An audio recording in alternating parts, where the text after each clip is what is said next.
So we could look at different countries one by one. People often think of South Africa as a first-time safari destination, and it is a great place to go. It probably has the least culture shock for anyone coming from Western Europe or the United States. It has the big five, so you've got elephant, rhino, buffalo, lion, leopard. Are all relatively easy to find there, leopard being the hardest one there. It can combine beautifully with history, going to Cape Town, seeing historic sites.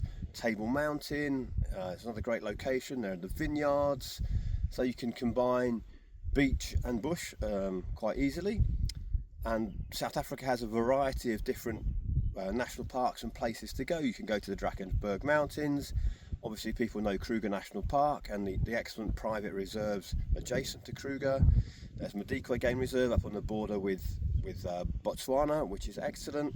And then you have the whole of KwaZulu-Natal along the Indian Ocean coastline with some beautiful wild beach coastal stays and some fantastic big five safari locations as well that provide excellent value for money. You could go to Botswana. Botswana has really varied ecosystems. You have the Kalahari Desert, the unique Okavango Delta, which is the world's largest inland delta, different game reserves with different ecosystems. The one thing that you'll find hard to see in Botswana, apart from in a few select locations, is rhino, but it can be done. You can go to Zimbabwe, where I am currently, and Zimbabwe has big five too. There's some rhinos that have been reintroduced into Wankie National Park in a private concession. There are rhinos at Matopos. All the other big five are here. It's a wonderful destination for elephants. And then to combine that with some relaxation, you have Victoria Falls, one of the 7 natural wonders of the world, which makes a great place to relax and chill out after your safari or before you start.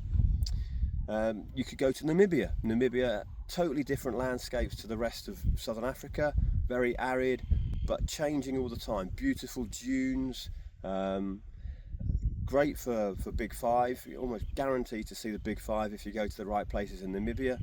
It's a huge country, which makes it an ideal location for a road trip, like a 2 or 3 week trip. We put it together with nice lodges, SUV rental, and you can cruise around some amazing places combining wildlife, culture and landscapes. Other places you could consider, Zambia also has wonderful safari.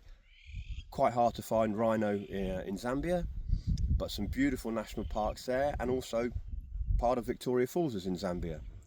So that can be your relaxation part at the end of the safari. You could go to Tanzania, home of the Great Migration, up in the northern part of Tanzania with the Serengeti, Tarangire National Park, world famous Ngorongoro Crater, which is a UNESCO World Heritage Site where you can find rhino. Or southern Tanzania has some really beautiful unherited national parks like Nyerere and Ruaha, which are the 2 largest national parks in Tanzania. Then there's Katavi that probably gets about 1,000 visitors a year at the very most, which is absolutely superb in the dry season, but very hard to find rhino in southern Tanzania. But if that's not an absolute must for you, there's some wonderful safari there and very, very few people. Then moving further north, we have Kenya. Kenya, you can see the big five there. Lewa Game Reserve has lots of black and white rhino. Then there's obviously the world-renowned Masai Mara with its fantastic private concessions, or conservancies as they're called in Kenya, which is wonderful for cats and elephants and all the rest of the plains game.